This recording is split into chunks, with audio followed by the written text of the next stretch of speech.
नबी का लब पर जो जिक्र है बे मिसाल आया, कमाल आया।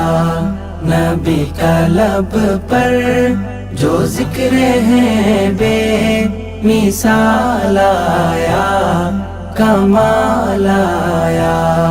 नबी का लब पर जो जिक्र है बे मिसाल आया। আইআইইউসির প্রতি আমি বিশেষভাবে কৃতজ্ঞতা জ্ঞাপন করছি এই জন্য যে এবার আমাকে ইসলাম বিরোধী কোনো কিছু শুনতে হয়নি, আলহামদুলিল্লাহ। আমি শুরুতে একটু বলবো যে আমাদের হইচইগুলো বন্ধ করার জন্য যে ভাইরা দাঁড়িয়ে আছেন, ভাইরা কষ্ট করছেন, দেখতে খারাপ লাগছে, আবার সেই সাথে কিছু সময় পরপরই আওয়াজ আসছে। অতি সম্প্রতি আমরা দেখেছি নতুন বাংলাদেশ গড়ে দেওয়ার এই অসাধ্য সাধন করেছিল তরুণেরা। তরুণরাই আমাদের সামনে থেকে নেতৃত্ব দিয়েছে এবং পুরো কাজটির শুরু থেকে শেষ পর্যন্ত সহস্তে সুসম্পাদন করে ছেড়েছে তরুণেরা। আবারও প্রমাণ হলো তার মাধ্যমে যে তরুণরা জাগলে পৃথিবী জেগে যাবে। বিশেষ করে মুসলিম তরুণরা যদি জাগ্রত হয়ে যায়, তারা যদি সচেতন হয়ে যায়, তাহলে আজ গোটা পৃথিবীতে মুসলমানদের যে দুরবস্থা আমরা দেখতে পাচ্ছি এর কোনো কিছুই থাকবে না, ছিটেফোঁটাও থাকবে না। মুসলমানদের অবস্থা পরিবর্তনের জন্য তরুণদেরকে জাগতে হবে, তরুণদেরকে নড়ে চড়ে বসতে হবে, তাদের আত্মপরিচয় তাদেরকে খুঁজে বের করতে হবে। সময়ত উপস্থিতি, আজ আক্ষেপ হয় সেই তারুণ্যের প্রতি, যেই তারুণ্য পশ্চিমা সভ্যতা, পশ্চিমা কৃষ্টি এবং কালচারের প্রভাবে মাথা নুয়ে ফেলে, যে সেখানে নিজেকে বিক্রি করে ফেলে, যে তার জীবনকে, যৌবনকে পশ্চিমা তারুণ্যের প্রভাবে তাদের মধ্যে হারিয়ে ফেলে।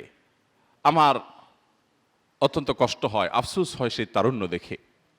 মনে রাখবেন, আপনি তাদের বংশধর, আপনি তাদের সন্তান, যারা তাদের তারুণ্যের পুরো সময়টাকে সর্বোত্তম ব্যবহার করে গোটা বিশ্ব চরাচরকে তারা জয় করেছেন। আপনি সে আব্দুল্লাহ ইবনে ওমরের সন্তান, আপনি সে আব্দুল্লাহ ইবনে আব্বাসের সন্তান, আপনি সে আবু হুরায়রা রাদিয়াল্লাহু তাআলা আনহুর সন্তান, আপনি সে ওমরের সন্তান।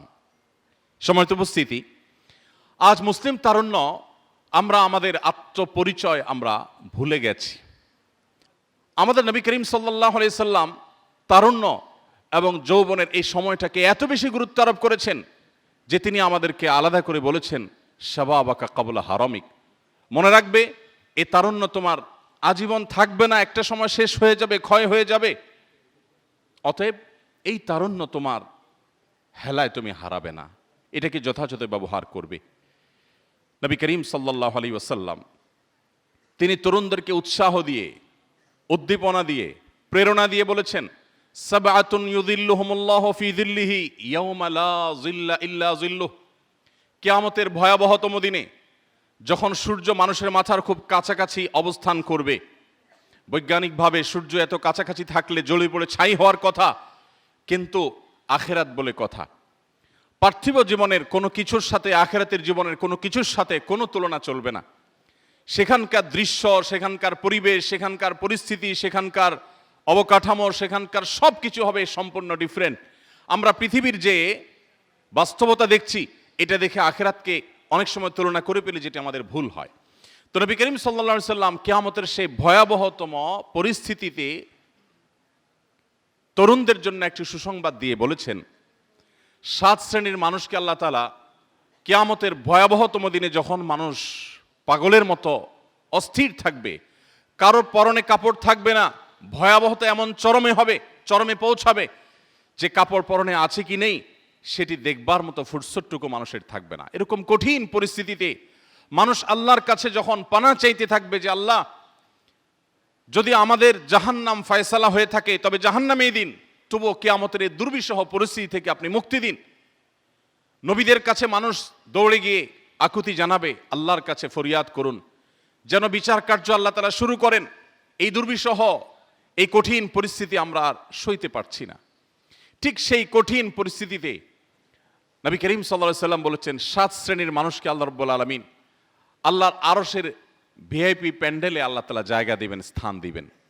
কোনো কষ্ট তাদেরকে স্পর্শ করবে না, তারা জান্নাতি নেয়ামতের মধ্যে অবস্থান করবে। সে 7 শ্রেণী মানুষের মধ্যে দ্বিতীয় শ্রেণীর কথা উল্লেখ করে নবী সাল্লাল্লাহু আলাইহি ওয়াসাল্লাম বলেছেন, শাবুন নাশআ ফি ইবাদাতিল্লাহ। ওই তরুণ, ওই তরুণী, ওই যুবক, ওই যুবতী যে তার যৌবনকে, যে তার তারুণ্যকে তার রবের ইবাদতের জন্য বিসর্জন করেছে, উৎসর্গ করেছে, রিজার্ভ করে রেখেছে, পুরা তারুণ্যকে আল্লাহর উদ্দেশ্যে যে উপস্থাপন করেছে, ব্যবহার করেছে, যার তারুণ্যকে সে কালিমা মিশ্রিত হতে দেয়নি, তার তারুণ্যে কোনো মাস্তানি, কোনো গুন্ডামি, কোনো অসৎকর্ম, কোনো অন্যায়, কোনো পাপাচার, এগুলো দ্বারা সে কোনোভাবে নষ্ট হতে দেয়নি। পরম যত্নে, পরম আদরে যে তার জীবনের এই সবচেয়ে মূল্যবান অংশ, জীবনের সবচেয়ে ক্রিম টাইমকে যে সংরক্ষণ করতে পেরেছে, সেই তরুণদেরকে আল্লাহ রাব্বুল আলামিন কিয়ামতের ভয়াবহতম দিনে আরশের ছায়ার ভিআইপি প্যান্ডেলে স্থান দিবেন ইনশাআল্লাহ। আমরা সবাই সেই তরুণদের কাতারে শামিল হতে চাই তো ইনশাআল্লাহ? হে আরশের মালিক, আপনি আমাদের সবাইকে সেই তরুণদের কাতারে শামিল করে নিন। সময়ত উপস্থিতি, প্রিয় নবী সাল্লাল্লাহু আলাইহি সাল্লাম তরুণদের সতর্ক করে বলেছেন, মনে রাখবে কিয়ামতের ভয়াবহতম দিনে কয়েকটি প্রশ্নের উত্তর দেয়া ছাড়া কোনো মানুষ আপন পা নাড়াতে পারবে না। কাউকে তার দুটি পা নাড়াতে দেয়া হবে না যাবত না সে কয়েকটি প্রশ্নের উত্তর আল্লাহর কাছে না দিতে পারবে।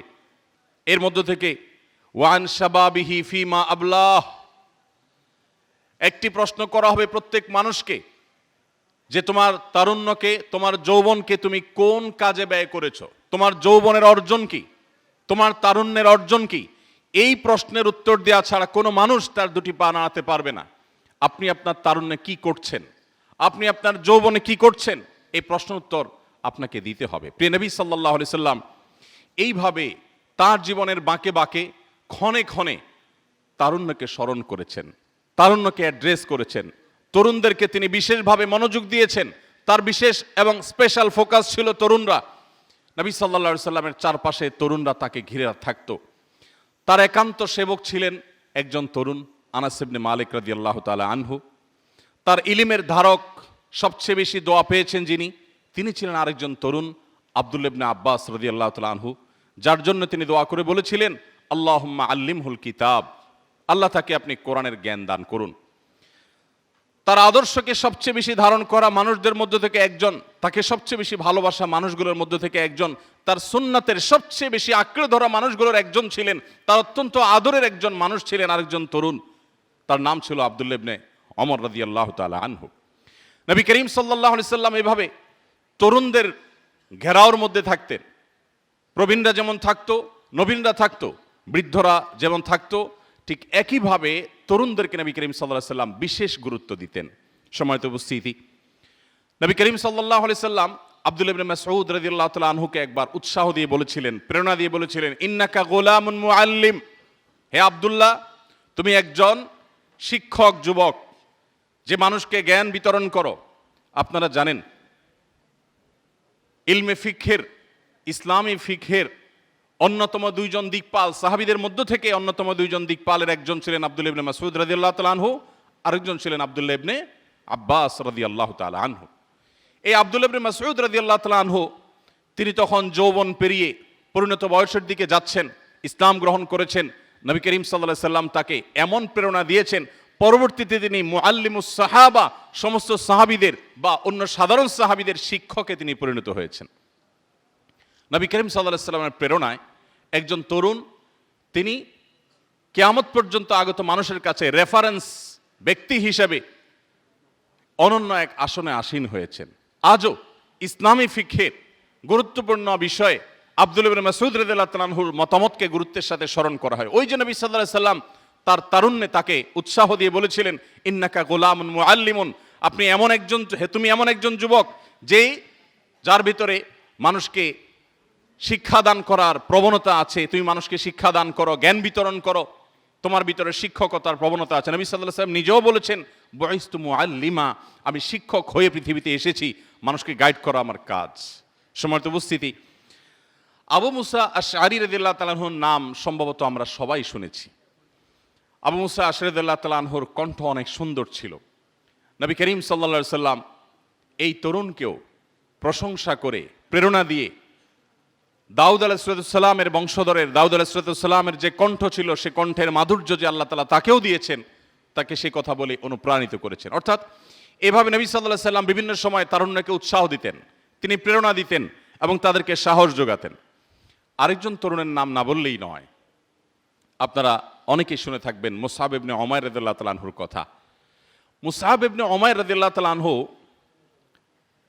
এই সাহাবী আমার জীবনে এত বেশি প্রভাব ফেলেছেন যে আমার ছেলেদের মধ্যে এক ছেলের নাম রেখেছি আমি মুসআব। নবী করিম সাল্লাল্লাহু আলাইহি সাল্লাম মুসআব ইবনে উমাইর রাদিয়াল্লাহু তাআলা আনহুকে মদিনায় পাঠিয়েছেন ইসলামের দাওয়াত দেওয়ার জন্য।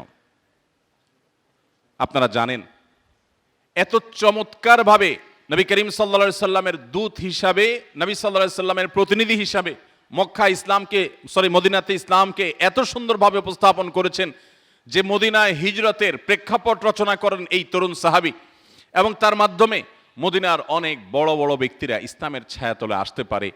ইসলামের ইতিহাসের যে সোনালী যুগ পরবর্তীতে রচিত হয়েছে এর পেছনের নেপথ্যের নায়কদের অন্যতম ছিলেন একজন তরুণ সাহাবী মুসআব ইবনে উমাইর রাদিয়াল্লাহু তাআলা আনহু। নবী করিম সাল্লাল্লাহু আলাইহি সাল্লামের অত্যন্ত প্রিয়, অত্যন্ত আস্থার, অত্যন্ত ভালোবাসার তারুণ্যের আরেকটি চরিত্রের নাম হলো যায়েদ ইবনে সাবিত রাদিয়াল্লাহু তাআলা আনহু। যায়েদ ইবনে সাবিত রাদিয়াল্লাহু তাআলা আনহুকে বয়সে তরুণ হওয়া সত্ত্বেও নবী সাল্লাল্লাহু আলাইহি সাল্লাম একটি গুরু দায়িত্ব দিয়েছিলেন। তিনি যায়েদ ইবনে সাবিত রাদিয়াল্লাহু তাআলা আনহুকে বলেছেন, তুমি ইহুদিদের ভাষা শেখো, কারণ ইহুদিদের সাথে আমার কূটনীতিক বিভিন্ন চিঠিপত্র আদান প্রদান হয়। এই সমস্ত কূটনৈতিক তৎপরতার ক্ষেত্রে তোমাকে দোভাষীর ভূমিকা পালন করতে হবে। তাদের চিঠিপত্রের অনুবাদ তুমি আমাকে করে দিতে হবে। আমার দেওয়া চিঠিপত্র, আমার দেওয়া বার্তা বাণী এগুলো তাদের মাঝে তুমি পৌঁছাতে হবে। যায়েদ ইবনে সাবিত রাদিয়াল্লাহু তাআলা আনহু নবী করিম সাল্লাল্লাহু আলাইহি ওয়াসাল্লামের নির্দেশ পালন করে এই গুরু দায়িত্ব তিনি তার কাঁধে তুলে নিয়েছিলেন এবং তিনি শিখেছিলেন ইহুদিদের ভাষা এবং অত্যন্ত চমৎকারভাবে নবী করিম সাল্লাল্লাহু আলাইহি ওয়াসাল্লামের দোভাষীর কাজ করেছিলেন। বয়সে তিনিও কিন্তু একজন তরুণ ছিলেন। সময়ত উপস্থিতি, নবী করিম সাল্লাল্লাহু আলাইহি সাল্লাম মক্কা বিজয়ের পর যখন মক্কা থেকে তিনি বাহিরে যাবেন, মক্কা রাষ্ট্রের দায় দায়িত্বগুলো বুঝিয়ে দেওয়ার জন্য তিনি বেছে নিয়েছেন একজন তরুণকে। সেই তরুণের নাম হলো আত্তাব ইবনে উসাইদ রাদিয়াল্লাহু তাআলা আনহু। অনেক বৃদ্ধ আরো অন্য বয়সের মানুষ থাকা সত্ত্বেও এমন একজন তরুণকে আমাদের প্রিয় নবী সাল্লাল্লাহু আলাইহি সাল্লাম মক্কায় তার প্রতিনিধি হিসাবে রাষ্ট্র পরিচালনার দায়িত্ব দিয়েছিলেন, যার বয়স 20 বা 21 ছিল। বিভিন্ন ঐতিহাসিকরা বলেছেন 21ও তার বয়স তখনও পরিপূর্ণ হয়নি। এরকম একজন টকবগে যুবককে তিনি মক্কায় তার প্রতিনিধি হিসাবে পুরো দায়িত্ব তার কাঁধে তুলে দিয়ে তারপর নবী সাল্লাল্লাহু আলাইহি সাল্লাম সেখান থেকে গিয়েছেন। তরুণরা নবী করিম সাল্লাল্লাহু আলাইহি সাল্লামের কাছে কত গুরুত্বপূর্ণ ছিলেন, যুবকদের প্রতি নবী সাল্লাল্লাহু আলাইহি সাল্লামের কি মনোযোগ ছিল, কয়েক ঘন্টা আলোচনা করলে বোধহয় সেটি শেষ করা সম্ভবপর হবে না। সময়ত উপস্থিতি, আমরা আরেকজন সাহাবীর নাম জানি আব্দুল্লাহ ইবনে হুযাফা রাদিয়াল্লাহু তাআলা আনহু। নবী করিম সাল্লাল্লাহু আলাইহি সাল্লাম তাকে আরেকটি গুরু দায়িত্ব দিয়েছিলেন। মদিনা রাষ্ট্রের তরফ থেকে পক্ষ হতে প্রিয় নবী সাল্লাল্লাহু আলাইহি সাল্লামের প্রতিনিধি হিসাবে, তার দূত হিসাবে বড় বড় প্রভাবশালী রাজা বাদশাদের কাছে নবী করিম সাল্লাল্লাহু আলাইহি সাল্লাম এই সাহাবী আব্দুল্লাহ ইবনে হুযাফা রাদিয়াল্লাহু তাআলা আনহুকে পাঠিয়েছেন। কতটা গুরুত্ব তিনি তরুণদেরকে দিতেন, কতটা ভালোবাসতেন তরুণদেরকে, তার একটা উজ্জ্বল উদাহরণ হলেন এই আব্দুল্লাহ ইবনে হুযাফা রাদিয়াল্লাহু তাআলা আনহু। নবী করিম সাল্লাল্লাহু আলাইহি সাল্লামের একান্ত সেবা করার জন্য সবারই আগ্রহ ছিল। সবাই চাইতেন নবী সাল্লাল্লাহু আলাইহি সাল্লামকে একান্তে সেবা দিতে, তার খেদমত করতে। কিন্তু তিনি সেই সুযোগটা দিয়েছেন আরেকজন তারুণ্যের দিকে অগ্রসর হতে যাওয়া একজন সাহাবীকে, আনাস ইবনে মালিক রাদিয়াল্লাহু তাআলা আনহু, যার নাম। ঠিক একইভাবে আমরা দেখেছি অগণিত তরুণদের ভিড়ে নবী করিম সাল্লাল্লাহু আলাইহি সাল্লাম বসবাস করতেন এবং তরুণদেরকে তিনি এতটা ভালোবাসতেন। আমরা যারা বয়সে তরুণ আছি, বয়সে যারা নবীন আছি, আমাদের কি সেই ভালোবাসার প্রতিদান দেওয়া উচিত নয়?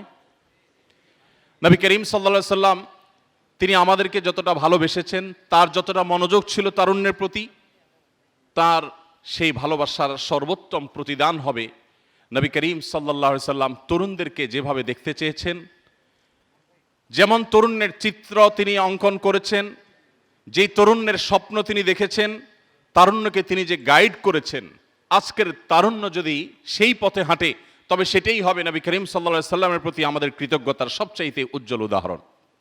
সম্মানিত উপস্থিতি, নবী করিম সাল্লাল্লাহু আলাইহি সাল্লাম তরুণদের সবচেয়ে বেশি যে বিষয়ে গুরুত্ব দিতেন সেটি হলো তরুণরা যেন তাদের তারুণ্যকে সকল প্রকার নোংরামো থেকে, সকল প্রকার পাপাচার থেকে, বিশেষভাবে চরিত্রহীনতা থেকে তারা যেন নিজেদেরকে হেফাজতে রাখে। কারণ আপনারা জানেন তারুণ্যের এই সময়টা এটা পৃথিবীকে জয় করার সময়। অতি সম্প্রতি আমরা দেখেছি নতুন বাংলাদেশ গড়ে দেওয়ার এই অসাধ্য সাধন করেছিল তরুণেরা। তরুণরাই আমাদের সামনে থেকে নেতৃত্ব দিয়েছে এবং পুরো কাজটির শুরু থেকে শেষ পর্যন্ত সহস্তে সুসম্পাদন করে ছেড়েছে তরুণেরা। আবারও প্রমাণ হলো তার মাধ্যমে যে তরুণরা জাগলে পৃথিবী জেগে যাবে।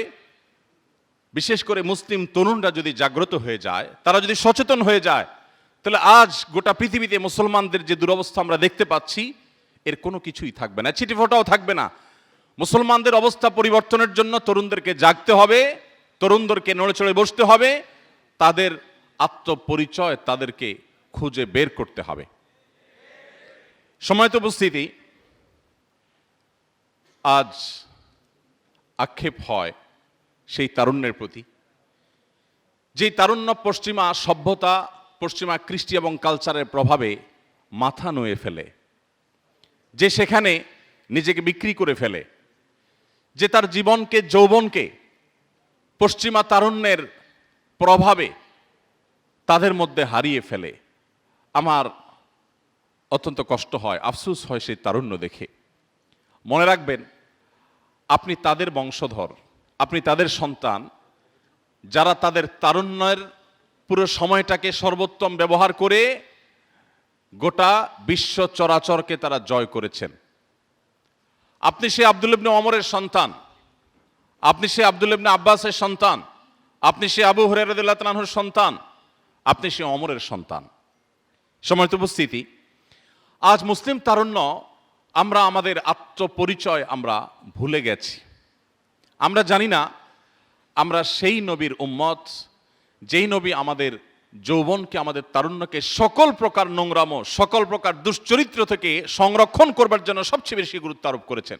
কারণ একজন যুবক যদি তার যৌবনের সমস্ত চাহিদাগুলোকে আল্লাহর আদেশ এবং নিষেধ দ্বারা নিয়ন্ত্রণ করতে পারে, ফিল্টার করে চলতে পারেন, এই যুবক, তার দ্বারা বিশ্ব জয় করা সম্ভব। আমার আফসোস হয় আজ সেই যুবককে দেখে, যে যুবক একজন খেলোয়াড়, যিনি বিশ্বময় অনেক বেশি পরিচিত, পপুলার, এরকম কোন তারকা খেলোয়াড়কে যদি কেউ পুলিশের সমস্ত ব্যারিকেড, সমস্ত বাধা ডিঙ্গিয়ে মাঠের মধ্যে গিয়ে যদি আলিঙ্গন করে ফেলে, তার সাথে সেলফি তুলে ফেলে, তাহলে তাকে আমরা সাহসী যুবক আখ্যায়িত করি। আমরা মনে করি সে অনেক কিছু করে ফেলেছে, অথচ আমরা ভুলে গেছি আমরা সেই সাহাবীদের সন্তান। নবী করিম সাল্লাল্লাহু আলাইহি সাল্লাম যাদের তারুণ্যকে হাতে গড়ে এমনভাবে তৈরি করেছিলেন, যারাই অর্ধ পৃথিবীকে মুসলমানদের পায়ের নিচে এনে ছেড়েছিলেন। আমরা ভুলে গেছি আমরা তাদের সন্তান, আমাদের আদর্শ হয়ে গেছে এখন পশ্চিমারা। সম্মানিত উপস্থিতি, নবী করিম সাল্লাল্লাহু আলাইহি সাল্লাম আমাদের এই তারুণ্যকে সংরক্ষণ করবার জন্য, বিশেষ করে আমাদের এই তরুণ বয়সে, যৌবন বয়সে বিবাহ বহির্ভূত সম্পর্ক না করবার ব্যাপারে তিনি এত বেশি গুরুত্ব আরোপ করেছেন যে এই একটি বিষয়ের মধ্যে একজন মুসলিম তরুণের উন্নতি, অগ্রগতি কতটুকু হবে না হবে, তার দ্বারা মুসলিম মিল্লাতের কতটুকু উপকার হবে না হবে, তা নিরূপণ হয়ে যায় তার তারুণ্যে, তার যৌবনে তিনি তার চরিত্রকে কতটা হেফাজত করতে পেরেছেন বা পারেননি তার উপরে। দেখুন, গোটা পৃথিবী আজ আপনাকে বলবে ধর্ষণ করা যাবে না, পাশবিক নির্যাতন করা যাবে না। পৃথিবীর সমস্ত সভ্যতায় সেটা অপরাধ, মহা অপরাধ, শাস্তিযোগ্য অপরাধ, ঘৃণ্য কর্ম। কিন্তু কিভাবে এই পাশবিক নির্যাতন, এই ধর্ষণ থামানো যায়, সেই কথা পৃথিবীর কোনো সভ্যতা আপনাকে খুব বলিষ্ঠভাবে বলতে পারবে না। মুহাম্মদ সাল্লাল্লাহু আলাইহি সাল্লামের শরীয়ত আপনাকে বলে দিবে তার উপায়। সমাজ যখন বকে যায় তখন সেটাকে নিয়ন্ত্রণ করার জন্য মানুষ ভাবে, আর আল্লাহ প্রদত্ত ওহীর জ্ঞান দ্বারা যারা পরিচালিত হয় তাদেরকে আল্লাহ রাব্বুল আলামিন আগে থেকেই, সমস্যা সৃষ্টি হওয়ার আগে থেকেই বাঁধ দেওয়ার শিক্ষা দিয়েছেন। নবী করিম সাল্লাল্লাহু আলাইহি সাল্লাম তার অত্যন্ত স্নেহের একজন তরুণ সাহাবী আলী রাদিয়াল্লাহু তাআলা আনহুকে বলেছিলেন, ইয়া আলী লা তুতবি'আন নাযরাতান নাযরাহ, তুমি কোনো অপাত্রে যে নারীর প্রতি দৃষ্টিপাত করা তোমার জন্য হারাম করা হয়েছে তোমার কল্যাণার্থে, তোমার সমাজের সুস্থ স্বাভাবিক বিকাশের স্বার্থে, যে নারীর দিকে তোমাকে, তার সৌন্দর্য তোমাকে অবলোকন করতে নিষেধ করা হয়েছে, তুমি ইচ্ছাপূর্বকভাবে তার দিকে তাকাবে না, এবং যদি প্রথম দৃষ্টি তোমার পড়ে যায় দ্রুততার সাথে নিজেকে সংযত করে নিবে, কারণ এটি তোমার জন্য হালাল নয়। দেখুন, নবী করিম সাল্লাল্লাহু আলাইহি সাল্লাম বলেছেন, মানুষের চোখ দেখে প্রথমে জেনা লিপ্ত হয়, এরপর তার মনের জেনায় সে লিপ্ত হয়, এরপর সে চূড়ান্ত জেনার পথে, ব্যভিচারের পথে সে হাঁটে এবং পথ মাড়ায়। এভাবে নবী করিম সাল্লাল্লাহু আলাইহি সাল্লাম তারুণ্যের চরিত্রকে হেফাজত করার কথা বলেছেন। তিনি যুবকদেরকে লক্ষ্য করে বলেছেন, ইয়া মাশারাশ শাবাব, হে তরুণ সম্প্রদায়েরা, মান ইসতাতা মিনকুমুল বাআতা ফালইয়াতাযাওয়াজ, তোমাদের চরিত্রকে হেফাজত করবার জন্য, তোমাদের চরিত্রকে সংরক্ষণ করবার জন্য, কালিমা থেকে মুক্ত রাখবার জন্য তোমাদের যাদের সাধ্য সামর্থ্য আছে তারা যেন বিবাহ শাদী করে।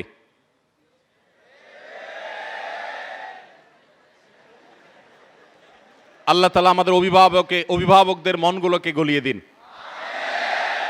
আমাদের বাবা মাদের আল্লাহ তাআলা সুমতি দান করুন। মাশাআল্লাহ, আমি কি আলোচনার সবচেয়ে গুরুত্বপূর্ণ অংশে উপনীত হলাম? মাশাআল্লাহ, ঠিক আছে। আল্লাহ রাব্বুল আলামিন সব অবিবাহিত ভাইদের বিবাহের ব্যবস্থা করে দিন, অবিবাহিত বোনদের বিবাহের ব্যবস্থা করে দিন। ভাইরা আমার, নবী করিম সাল্লাল্লাহু আলাইহি ওয়াসাল্লাম আমাদের চরিত্রকে হেফাজত করবার জন্য উপযুক্ত বয়স হওয়ার পর সামর্থ্য থাকলে বিয়ে করতে বলেছেন। যত জোরে জোরে আমিন আমিন বলেছেন, যত জোরে জোরে ঠিক ঠিক বলেছেন, ঠিক তত জোরে জোরে আপনাকে আপনার ক্যারিয়ার বিল্ড আপ করার জন্য আগাতে হবে।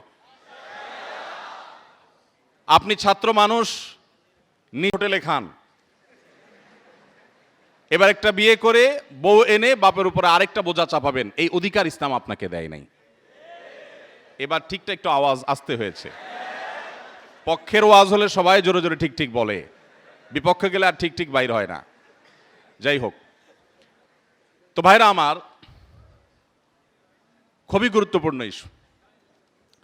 যেই যুবক তার যৌবনকালে যা দেখে তাতেই সে অস্থির হয়ে যায়, ব্যাকুল হয়ে যায়, নিয়ন্ত্রণহীন হয়ে যায়, আত্মনিয়ন্ত্রণ রাখতে পারে না, যেখানে সেখানে কাত হয়ে পড়ে, চিত হয়ে পড়ে, যেখানে সেখানে সে সারেন্ডার করে বসে এবং নিজেকে কোনোভাবে কন্ট্রোল করতে পারে না, আমি বলি এই যুবকদের দৃষ্টান্ত হলো ডায়রিয়ার রোগের মতো।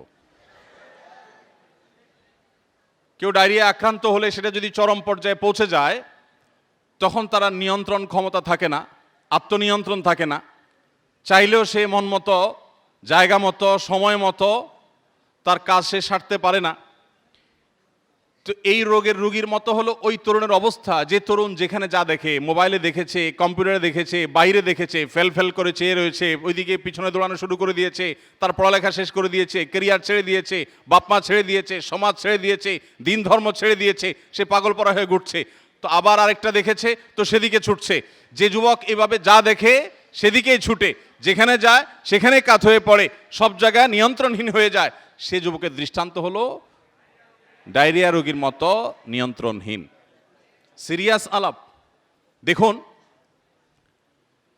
মুসলিম তরুণের দৃষ্টান্ত হলো যে সে পাহাড় সম দৃঢ়তার অধিকারী হবে, যেখানে সেখানে সে নিয়ন্ত্রণহীন হয়ে যাবে না, সে বৈধ আর অবৈধ খুঁজবে, সে তার বুক ভরা সমস্ত ভালোবাসাগুলোকে জমিয়ে রাখবে তার বৈধ সঙ্গী সঙ্গিনীর জন্য। দেখুন, পৃথিবীর সমস্ত সভ্যতা আপনাকে বলবে যে তুমি বিবাহ করেছ, এই অবস্থায় তুমি আরেকজন নারীর সাথে বা কোনো নারী তিনি বিবাহ করেছেন, তিনি আরেকজন পুরুষের সাথে যদি সম্পর্ক রাখে, এই সম্পর্কটা অবৈধ, এটা পৃথিবীর সমস্ত সভ্যতাই স্বীকার করে। ইসলাম তার চাইতে আরো এক কাঠি এগিয়ে। ইসলাম বলে বিবাহের পর তোমার জীবন সঙ্গিনীর রাইট বা তার অধিকারের দিকে খেয়াল করতে গিয়ে তুমি আরেকজনের দিকে দৃষ্টিপাত করবা না বা আরেক দিকে তুমি যাবা না, অগ্রসর হবা না। এটা যেরকম তোমার নৈতিক দায়িত্বের মধ্যে পড়ে, এর চাইতে আরো গুরুত্বপূর্ণ বিষয় হলো তোমাকে আরো প্রোঅ্যাক্টিভ হতে হবে। অর্থাৎ তোমার জীবনে কেউ না কেউ তোমার জীবনে আসবে, যদি কপালে বিবাহ লেখা থাকে কেউ না কেউ তোমার জীবনে আসবে। যে তোমার জীবনে আসবে সেই মানুষটির জন্য তোমার সমস্ত ভালোবাসাকে জমিয়ে রাখবে। তুমি যদি তার আগে অপাত্রে কুপাত্রে বিভিন্ন জায়গায় অজায়গায় তুমি তোমার তথাকথিত ভালোবাসাকে বিলিয়ে বেড়াও, নষ্ট করে বেড়াও, তাহলে তোমার সে হবু স্বামী, হবু স্ত্রী, তোমার যে হবু জীবন সঙ্গী বা সঙ্গিনী, তার জন্য সমস্ত ভালোবাসাগুলো জমিয়ে রাখার কথা ছিল, সে তুমি জমিয়ে রাখো নাই। অর্থাৎ আমার জীবনে যিনি আসবেন তার প্রতি আমার কমিটমেন্ট, তার প্রতি আমার ভালোবাসার সবচেয়ে উৎকৃষ্ট উদাহরণ হবে যে তার আসার আগেও আমার সমস্ত ভালোবাসা, সমস্ত অনুভূতি, অনুভব, উপলব্ধি সব কিছুকে আমি জমিয়ে রাখবো তার জন্য। এর চাইতে প্রোঅ্যাক্টিভ চরিত্রবান মানুষ আর কে হতে পারে? ইসলাম আমাদেরকে সেই শিক্ষা দেয়। পশ্চিমা সভ্যতা আপনাকে সেটা বলবে না, বলবে যে তোমার যা খুশি তা করো, সমস্যা নাই, তবে বিয়ের পর আর করিও না। পশ্চিমা সভ্যতা বলবে কি, বিবাহের পরে তুমি আর ডানে বামে মুখ বালাবালি করিও না, বিবাহের আগে যা খুশি করো। আর ইসলাম বলে না, তোমার জীবন সঙ্গিনীর জন্য তোমার সারা জীবনের সমস্ত ভালোবাসাকে সঞ্চয় করে রাখো, অজায়গায় কুজায়গায় সেটাকে অপাত্রে কুপাত্রে ব্যবহার করবে না। সময় তো ভাইরা আমার, আমরা আজ অনেকেই পশ্চিমা সভ্যতা, পশ্চিমা কৃষ্টি কালচারের দ্বারা এত বেশি প্রভাবিত হয়ে গেছি যে তাদের সব কিছুকে আমরা গায়ে মাখানোর চেষ্টা করছি, তাদের সমস্ত কৃষ্টিগুলোকে আমরা এখানে আমদানি করার চেষ্টা করছি।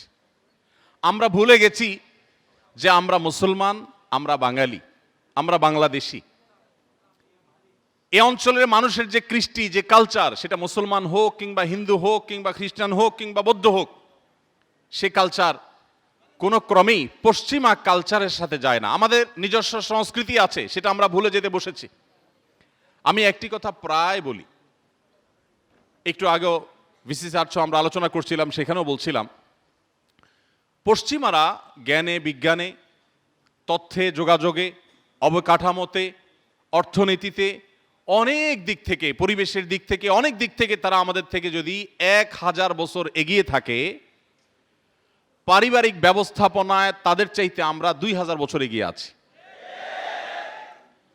তাদের থেকে জ্ঞান বিজ্ঞান নেন, তাদের থেকে তথ্য প্রযুক্তি নেন, তাদের থেকে অন্যান্য ভালো জিনিসগুলো নেন, কোনো অসুবিধা নেই, ইসলাম সেটা নিষেধ করে না। কিন্তু তাদের বস্তা পচা সস্তা সংস্কৃতি আমাদের দেশে আমদানি করবেন না। এদেশের স্বামীরা স্ত্রীদেরকে যতটা ভালোবাসে, এদেশের স্ত্রীরা স্বামীকে যতটা ভালোবাসে, আমাদের সমাজে অধপতনের এই সময়টাতেও স্বামী স্ত্রীর মধ্যে যে বোঝাপড়া আছে, যতটা দাম্পত্য জীবনের সুখ এবং ভালোবাসা আমরা আমাদের এই অঞ্চলে কল্পনা করতে পারি, পশ্চিমারা সেগুলো স্বপ্নেও দেখে না। অর্থাৎ ঘুমন্ত মানুষ যে স্বপ্ন দেখে, তারা এরকম কিছু স্বপ্নেও দেখে বলে আমার মনে হয় না যে স্বামী স্ত্রীকে এরকম ভালোবাসতে পারে। একটু আগে একজন স্যার বলছিলেন,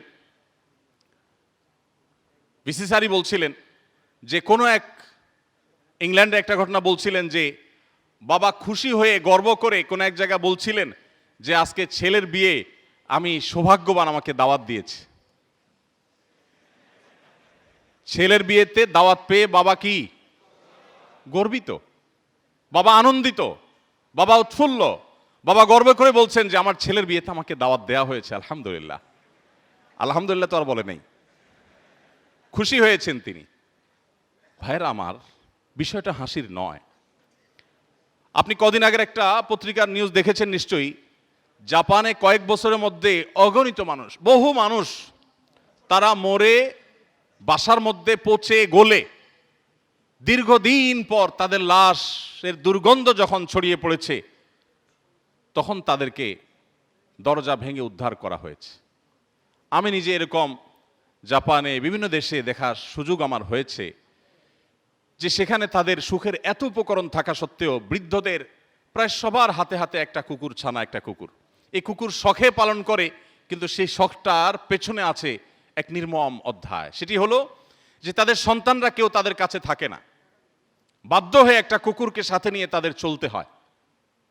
ভাইরা আমার, আমাদের এই সমাজে এখনো বাবারা ছেলে মেয়ে অধপতন আমাদের চরমে। এরপরও আমাদের এই সমাজে বাবারা ছেলে মেয়েদেরকে যতটা ভালোবাসেন, আমাদের সন্তানরা বাবা মাকে যতটা ফিল করেন, পশ্চিমারা এগুলো চিন্তাও করতে পারে না, ওরা ভাবতেও পারে না। ওদের পারিবারিক জীবনে আমাদের সুখের কথা ওরা কল্পনাও করতে পারে না যে মানুষ পারিবারিক জীবনে এতটা সুখী হতে পারে। তাহলে আপনি যে মুহাম্মদ সাল্লাল্লাহু আলাইহি সাল্লামের আদর্শ, যার সংস্কৃতিকে ধারণ করে আপনি দুনিয়াতে পার্থিব সুখ অর্জন করলেন, আজ আপনি সেটাকে ছুঁড়ে ফেলে দিয়ে পশ্চিমাদের সভ্যতায় আপনি গা মাখাচ্ছেন। এর চাইতে বড় দুর্ভাগ্যজনক আর কোনো অধ্যায় হতে পারে না। এই জন্য সম্মানিত ভাইরা, আমি আপনাদেরকে বলতে চাই, আসুন প্রতিজ্ঞা করি আমাদের চরিত্রগুলোকে আমরা সংরক্ষণ করব, হেফাজত করব। মনে রাখবেন, আপনি আপনার পার্থিব উন্নতি অগ্রগতির প্রয়োজনে, আপনার কেরিয়ারকে ভালো করবার জন্য এবং আল্লাহ রাব্বুল আলামিনের প্রিয় পাত্র হওয়ার জন্য, ভালো মুসলমান হওয়ার জন্য, সাহসী যুবক হওয়ার জন্য, সফল মানুষ হওয়ার জন্য আপনার এই যৌবনের পুরো সময়টুকুকে সকল ধরনের অবৈধ সম্পর্ক থেকে, হারাম রিলেশন থেকে আপনাকে বাঁচিয়ে রাখতে হবে। এখনকার যুবকদের মধ্যে সেরকম যুবক পাওয়া সোনার হরিণ হয়ে গেছে, যে যুবক তার যৌবনকে দুশ্চরিত্র থেকে হেফাজতে রাখতে পারে। এরকম যুবক পাওয়া, এরকম যুবতী পাওয়া এখন সোনার হরিণ হয়ে গেছে। একটি কথা আমি বিভিন্ন জায়গায় বলার চেষ্টা করি, সেটি হলো স্রোতের তালে গা ভাসানোর জন্য কোনো যোগ্যতার প্রয়োজন হয় না। যে কেউ স্রোতের তালে তালে গা ভাসাতে পারে। সমাজে সবাই যেটা করে এটা করতে যোগ্যতার প্রয়োজন হয় না। স্রোতের বিপরীত দিকে হাঁটতে যোগ্যতার প্রয়োজন হয়, শক্তির প্রয়োজন হয়। অতএব আমরা কি স্রোতের তালে তালে চলবো না স্রোতের বিপরীতে চলবো? আল্লাহ তাআলা আমাদের সবার সমস্ত আমলগুলোকে কবুল এবং মঞ্জুর করুন। আমাদেরকে প্রিয় নবী সাল্লাল্লাহু আলাইহি সাল্লামের সেই তরুণ সাহাবীদের মতো আদর্শবান তরুণ হওয়ার তৌফিক দান করুন। ভাইরা আমার, নবী করিম সাল্লাল্লাহু আলাইহি সাল্লাম তরুণদের জীবনে তাদের চরিত্রহীনতা থেকে, দুশ্চরিত্র থেকে, জেনা ব্যভিচার থেকে বাঁচাবার জন্য তার যে আপ্রাণ প্রচেষ্টা ছিল, সে বিষয়ে আমি আর দীর্ঘ আলোচনা করতে চাই না, সময় অনেক গড়িয়ে গেছে। আপনাদেরকে শুধু এটুকু বলতে চাই যে আলী রাদিয়াল্লাহু তাআলা আনহু যেটা বলেছিলেন, বাকাইতু আলা শাবাবিন কাদ তাওয়াল্লা ফায়া লাইতা শাবাব লানা ইয়াউদু, সেই আফসোস যেন আমাদের করতে না হয়। আপনি যদি কিয়ামতে আল্লাহর কাছে আর কিছু না নিয়ে যান, শুধুমাত্র এটুকু বলেন, আল্লাহ আমি শুধুমাত্র ঈমানের পর 5 ওয়াক্ত নামাজ পড়েছি, শিরক এবং বড় অপরাধগুলো থেকে, গুনাহগুলো থেকে বেঁচে থেকেছি, আর আমার তারুণ্যকে কোনো প্রকার কলঙ্ক থেকে মুক্ত রাখতে পেরেছি, আমার বিশ্বাস আল্লাহর রাব্বুল আলামিনের কাছে আপনি সাকসেস এবং সফল তরুণ হিসাবে, সফল মুসলিম হিসাবে দাঁড়াতে পারবেন। ডক্টর খন্দকার আব্দুল্লাহ জাহাঙ্গীর রহমতুল্লাহ আলাইহি বলতেন, আমার মতো দাড়ি পাকা যুবক, তিনি তার কথা বলতেন যে আমার মতো দাড়ি পাকা বৃদ্ধ, আমি যদি রাত জেগে তাহাজ্জুদের নামাজ পড়ি তাতে যে পরিমাণ সওয়াব পাবো, তোমরা তরুণরা শুধুমাত্র 5 ওয়াক্ত নামাজের পাশাপাশি তোমাদের তারুণ্যকে যদি নষ্টামি থেকে, নোংরামি থেকে, ব্যভিচার থেকে, হারাম রিলেশন থেকে বাঁচাতে পারো, তো আমার বিশ্বাস আমার মতো বৃদ্ধের তাহাজ্জুদের চাইতে অনেক বেশি আল্লাহর প্রিয় পাত্র তোমরা হতে পারবে। তো আপনারা চেষ্টা করবেন তো ইনশাআল্লাহ?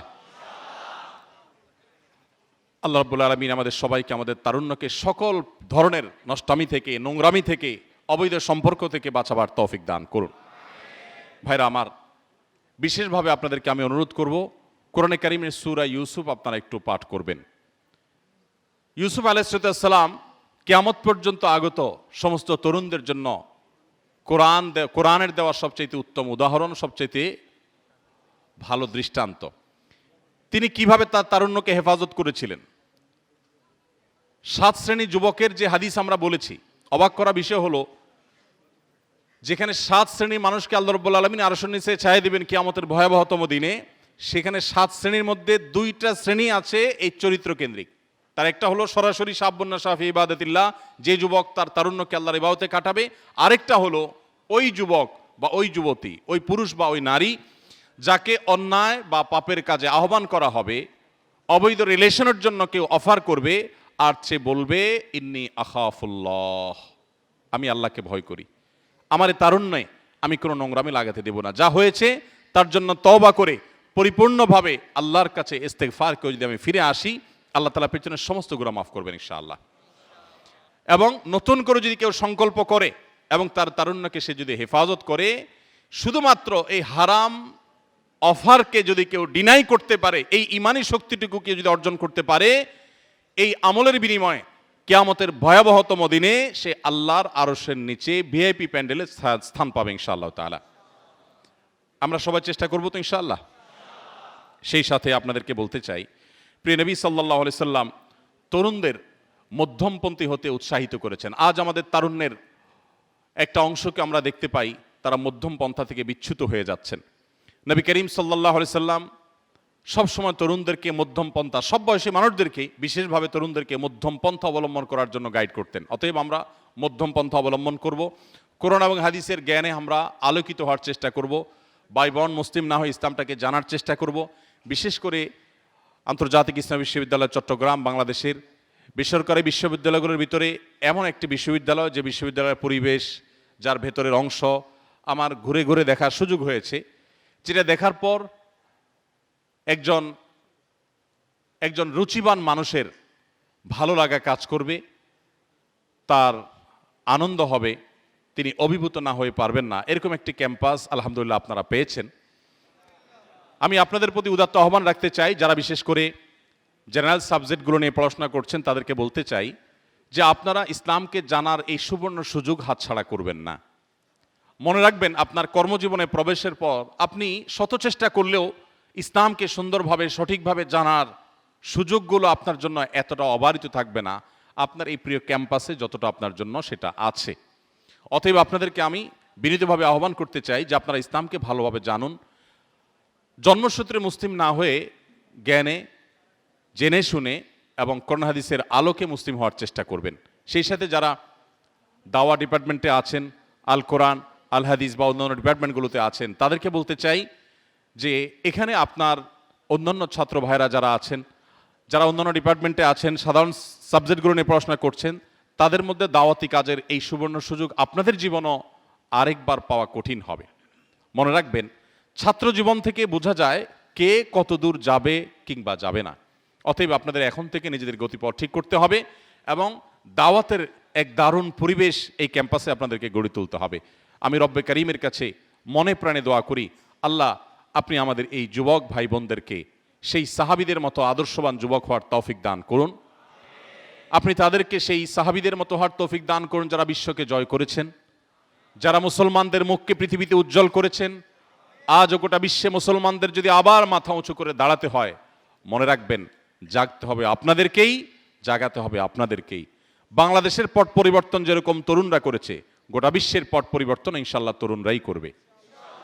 কিন্তু তার জন্য আদর্শ তরুণ হতে হবে। যে যুবক আল্লাহর ভয়ে, আল্লাহর নির্দেশের প্রতি শ্রদ্ধার জায়গা থেকে তার তারুণ্যকে হারাম রিলেশন থেকে বাঁচাতে পারে না, তার দ্বারা আর যাই হোক অন্তত বিশ্বজয় করার স্বপ্ন, এটা তার দ্বারা একেবারেই অলীক স্বপ্ন ছাড়ার কিছুই না। বিধায় এই জায়গাটাতে আপনাদের বিশেষভাবে ফোকাস করার জন্য আমি অনুরোধ করব। এবং সেই সাথে আমি শেষ অনুরোধ যেটি রেখেছি তা হলো, আপনারা মধ্যম পন্থা অবলম্বন করার পাশাপাশি ইসলামিক জ্ঞানে নিজেরা সমৃদ্ধ হবেন, অন্যদেরকে সমৃদ্ধ করবেন। আল্লাহ রাব্বুল আলামিন এই প্রতিষ্ঠানকে গোটা বিশ্ব মানবতার কল্যাণে পৃথিবীতে সবচেয়ে বেশি ভূমিকা রাখার মতো একটা প্রতিষ্ঠান হওয়ার তৌফিক দান করুন। এই প্রতিষ্ঠানের প্রত্যেক শিক্ষার্থীকে আল্লাহ রাব্বুল আলামিন আলোকবর্তিকা হিসাবে কবুল এবং মঞ্জুর করুন। আমি মনে প্রাণে আবারও কৃতজ্ঞতা জ্ঞাপন করছি কর্তৃপক্ষের, যারা আমাকে সুযোগ করে দিয়েছেন এখানে দাঁড়াবার জন্য। আর এত লম্বা সময় ধরে আপনারা যে আমার এই বক্তব্য তথা আমার এই আলাপচারিতা খুব ধৈর্য ধারণ করে শুনেছেন, আপনাদের এই ধৈর্য পরীক্ষায় উত্তীর্ণ হওয়ার জন্য আপনাদেরকে অভিনন্দন।